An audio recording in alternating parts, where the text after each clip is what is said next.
Case పెట్టాలంటే మొహం నువ్వును. ఆ పెద్దబట్ల వారి సంబంధం నీకు నచ్చలేదట్రా పింజారీ వెధవా? ఏమిట్రా అమ్మాయికి లోపం ఏమిటి? నిన్నే నేను విజిలేసినా కోతయ్యకుండా నిలబడ్డామంటే షట్లో దోషం సిగ్గులేని వెధవా. అబ్బా మీరు కూడా ఏమిటండి అరుపులు డీజిల్ ఇంజన్ లాగా? వద్దు. కాపురం చేయాల్సిన వాడే కాదంటున్నప్పుడు మనం ఒత్తిడి తెచ్చి ఏమిటి ప్రయోజనం? బొగ్గులేని ఇంజన్ లాగా ఆలోచిస్తాడేమిటే వెధవా? అయినా పిల్లకి లోపం ఏమిటి? పియూసీ చదివింది, టైప్ పాస్ అయింది, నేరో గేజ్ బండిలాగా కుదుమట్టమైన పిల్ల. పైగా 10,000 కట్నం ఇస్తా ఉంటున్నారే. అంతే, మీకు 10,000 ముఖ్యం, ఆ సుఖం అక్కర్లేదు. నోరు ముయ్యరా. నీకోసం కాకపోతే మరెవరి కోసం రా? ఇలా పచ్చజెండా ఊపుకుంటూ వచ్చే పోయే సంబంధాలని చూడటం అక్కువచ్చా? చాలే ఊరుకోండి. పెళ్లి కావలసిన పిల్లాన్ని పట్టుకుని వెధవా వెధవా అంటూ పాడు చెప్ప మీరును. వాడికి ఆ శర్మగారు అమ్మాయి సావిత్రి మీద ఉంది. ఆ అమ్మాయిని చేసుకుంటానంటున్నాడు. అది సంగతి. నేను అప్పుడే అనుకున్నా వీడిని బ్రాడ్ గేజ్ మీద నడిపిద్దాం అనుకుంటే ఎందుకు వీడు మీటర్ గేజ్ మీదకి వెళ్తున్నాడా అని. అసలు ఆ అమ్మాయితో చీపురు పట్టుకుని తిరుగుతున్నప్పుడే ఔటర్ సిగ్నల్ దగ్గర ఆపేసి ఉండాల్సింది. చెంపిరి వెధవాలి. ఎరా సావిత్రిని చేసుకుంటావా? నెలవారీ అంటే పట్టుమని చెల్లించలేని ఆ పెద్ద మనిషి సంబంధం నీకు ఇష్టమైందట్రా? అప్పడాలు ఒడియాలు చేసుకునే సావిత్రిని చేసుకుంటావా? అమ్మకు కూడా ఈ సంబంధం ఇష్టమే. అదే సంగతి. తల్లి కొడుకులు ఏకమై నన్ను లూప్ లైన్లకు లాగేద్దామని చూస్తున్నారా? రేయ్, నా ప్రావిడెంట్ ఫండులో 1 పైసా ఇవ్వను, ఇంటి మీద ఉన్న పెంకు మొక్కేవను, ఆఖరికి నా కోటి గుడి కూడా ఇవ్వను. అప్పుడు చూసుకోరా ఈ ముష్టి వెధవకి ఏం చూసుకొని పిల్లనిస్తారో. ఆఖరికి ఆ శర్మగారికి కూడా ఈ సంగతి తెలిసిందంటే ఒరే వాళ్ళ అమ్మాయి వంక కన్నెత్తి కూడా చూడనివ్వరా కంచర వెధవా.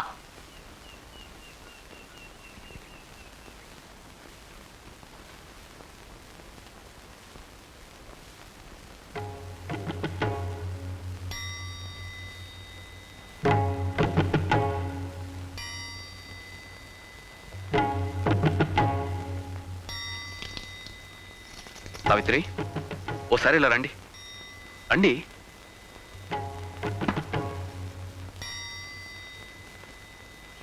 సార్. ఏమిటయ్యా ఇది? ఇంత పెద్ద నమస్కారం చేస్తున్నావు? చెప్తానండి. నేను సావిత్రి ఒకరంటే ఒకరు ఇష్టపడుతున్నాం, పెళ్లి కూడా చేసుకోవాలనుకుంటున్నాం. నాకున్న ఆస్తి అర్హత ఇదొక్కటే.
చేసుకోవడం అక్కయ్యకి ఇష్టమో లేదో కనుక్కో అమ్మా.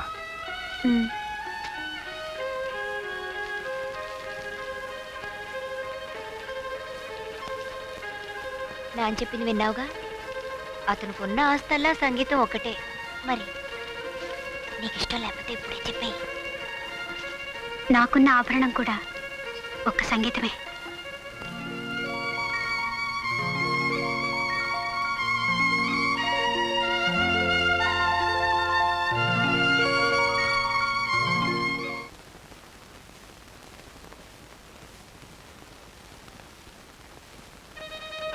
సరే, మీరందరూ ఏకమైపోయినప్పుడు నే ఒక్కడే ఏకాగ్గా ఉండడం ఎందుకు?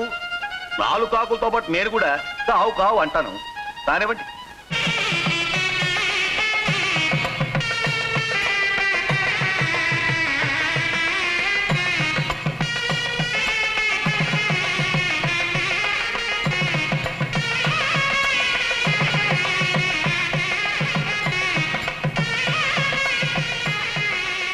ఏమండి ఈ చిల్లర ఉంచండి. మీరు ఉండండి. నాన్నగారి దగ్గర పర్లేదు ఉందండి. ఉంచండి. అక్కర్లేదండి. బాబు, చంద్రం, మీనా, రండి, రండి. ఏమండి?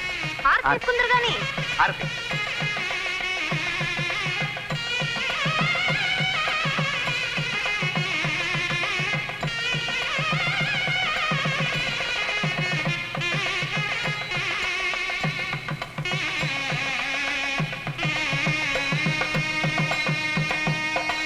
ఏమిట్రా ఇంత ఆలస్యం? ఏమీ లేదు, ఈయన ఏవికే శాస్త్రి గారిని చైతన్య భారతి సెక్రటరీ గారు నమస్కారం. నమస్కారం. మనం వేసిన బ్యానర్లు చూసి నిన్ను కలవాలని వచ్చారు.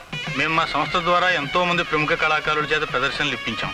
కానీ మీనాక్షి లాంటి చక్కని నూతన కళాకారుని ఉందని ఎంత గొప్పగా ప్రచారం చేశారు. సన్నజాజికి సంగీతానికి పరిచయాలు అవసరం అంటారా? మీనాక్షి గారు అపూర్వ కళా సరస్వతి. అందుకే కదా ఆవిడ ప్రదర్శన ఏర్పాటు చేయాలని ఇంత దూరం వచ్చింది. చాలా మంచిదండి. ఇలాంటి శుభ సమయంలో ఈ ప్రసక్తి వచ్చింది కాబట్టి ఈ ప్రోగ్రామ్ దిగ్విజయంగా జరిగిపోతుంది. పదండి వాళ్ళ నాన్నగారిని కలుద్దాం.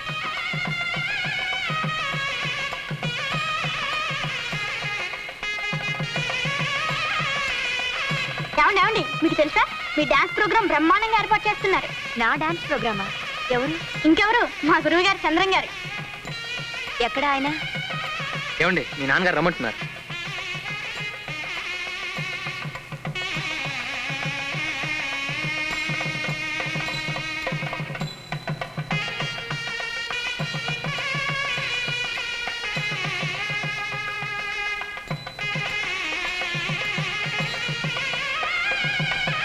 బావగారు, బావగారు, ఒకసారి రండి.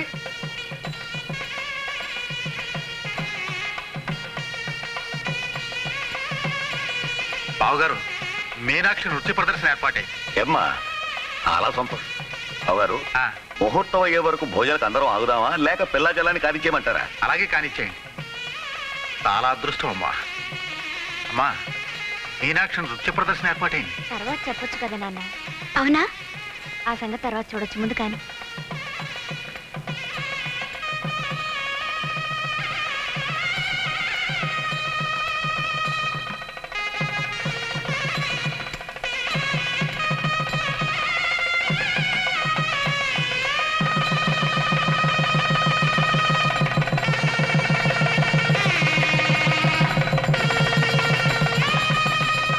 ఇక్కడ కూడా ఏమిటి ఇది? వధూవరులకి ఆర్తిద్దామనండి, ఉండండి. కళకళలాడేవాళ్ళు మర్చి మారిపోతారే. అబ్బా ఇప్పుడు వైరప్ప. ఇదిగో బాబు ఆ మైక్ ఇలా తీసుకురా, ఇక్కడ పెట్టు. అయ్యో, మైకి సంగతి అది మేము చూసుకుంటామండి, అది మాకు అలవాటే. కానీ మీనాక్షి గారు ఇంకా రాలేదు. ముందు ఆ సంగతి చూడండి. వస్తారులేండి, మీరు కంగారు పడకండి. అబ్బా, రారని కాదండి. టైం దాటిపోయిన తర్వాత వస్తే మా సభ్యులు మా టొపేరాలు లేపేస్తారు. అదే నా కంగారు. ఏంటి అబ్బాయిని తీసుకురాలేదు? ఇవాళ విరోచనాలకు మందేశం, కొంచెం గొడవ అవుతుందని. ఇది కొంచెం పట్టుకోండి. ఇక్కడ కూడా తెచ్చేవెందుకు ఇవి? హారతి ఇద్దామని.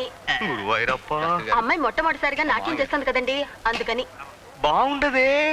కళాక్షేత్ర ప్రిన్సిపల్ గారు, అమ్మాయి నాట్యం చేస్తున్నసరికి మీ సంతోషానికి పట్టపగ్గాలు. బావగారు మొహంలో ఒకేసారి మెయిల్ కి ఎక్స్ప్రెస్ కి సిగ్నల్స్ ఇచ్చేట్టుగా ఉంది. ఏది ప్రమాణంగా వెలిగిపోతుందండి. నిజంగా ఈ రోజు నాకు దివ్యమైన పండగ రోజేనయ్యా. నమస్కారం మాస్టర్. దీర్ఘాయురస్తు. ఇంతకాలానికి వేదిక మీద తమ పక్కన కూర్చునే అదృష్టం కలిగింది. అంతా ఈశ్వర కృప నాయన. వెళ్ళి శృతులు చేసుకోండి. అలాగే. ఇంకూ అమ్మాయి రాలేదా? ఇంకా రాలేదండి. మీ గజ్జలు ఎందుకండి బాబు? అసలు గజ్జలు కట్టుకుని ఆడవలసిన వాళ్ళు ఇంకా రానేలేదు. వచ్చేస్తారండి. అంతా వచ్చేస్తారు అనేవారే. నాకు అసలు కంగారుగా ఉంది. అమ్మాయి ఇంకా రాలేదే. అలంకరణ పూర్తయిందో లేదు. చేస్తారులేండి, మీరు కూర్చోండి. ఇట్రండి, ఇట్రండి. మీరు ఇలా తర్కించుకుంటూ తాపీగా కూర్చుంటే ఎలాగండి? చూశారుగా మా సభ్యులందరూ వచ్చేశారు. మీరైనా వెళ్ళి త్వరగా తీసుకురండి. అలాగేలేండి.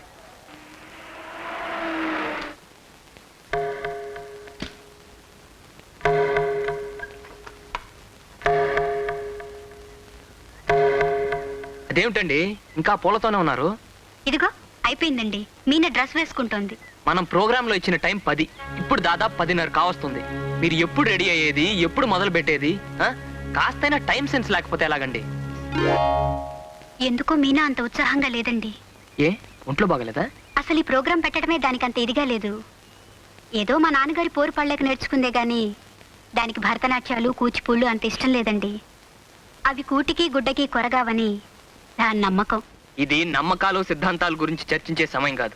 అసలే మీ నాన్నగారు కంగారు పడుతున్నారు. మీనా గారు నేను తీసుకొస్తాను కానీ మీరు వెంటనే వెళ్ళి జనం గొడవ చేయకుండా మీ పాటలు ఎంగేజ్ చేయండి. పదండి, ముందు మీరు పదండి. ఇదిగో నాగేశ్వరరావు, అమ్మగారిని థియేటర్ దగ్గర దించేసి త్వరగా వచ్చాయి. అలాగే సార్. మీనా గారు మీరు త్వరగా రెడీ కావాలి, ఇప్పటికే చాలా ఆలస్యం అయిపోయింది.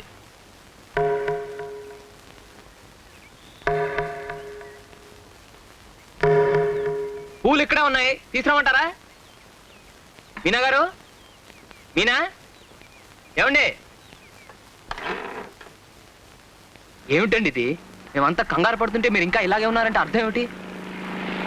చంద్రం గారు, గుర్రాన్ని చెరువు దాకా లాక్కెళ్ళొచ్చు గాని దాని చేత బలవంతంగా నీళ్లు తాగించలేమన్న సామెత మీకు తెలుసా? తెలీదు, కానీ రౌతి కొద్ది గుర్రం అన్న సామెత తెలుసు. సరేలేండి, ప్రోగ్రామ్ అయిపోగానే బోల్డెన్ సామెతలు చెప్పుకుందాం. ముందు మీరు రెడీగా అండి, మనం 5 నిమిషాల్లో వెళ్ళిపోవాలి. అసలు మీలో ఏ స్వార్థము లేందే నా చేత బలవంతంగా నాకు ఇష్టం లేని పని ఎందుకు చేస్తున్నారు? ఇందులో బలవంతం ఏముందండి? మీరు దొంగతనం చేస్తున్నారా, దోపిడీ చేస్తున్నారా? మీకు వచ్చిన కళని 10 మంది చూసే అవకాశం కలిగిస్తున్నారు, అంతే కదా? నేనేం 10 మంది కోసం బతకాలనుకోవటం లేదు, నా ఆనందం కోసం బతకాలనుకుంటున్నాను. నా జీవితం సుఖంగా గడిచే అవకాశం కోసం ఎదురు చూస్తున్నాను.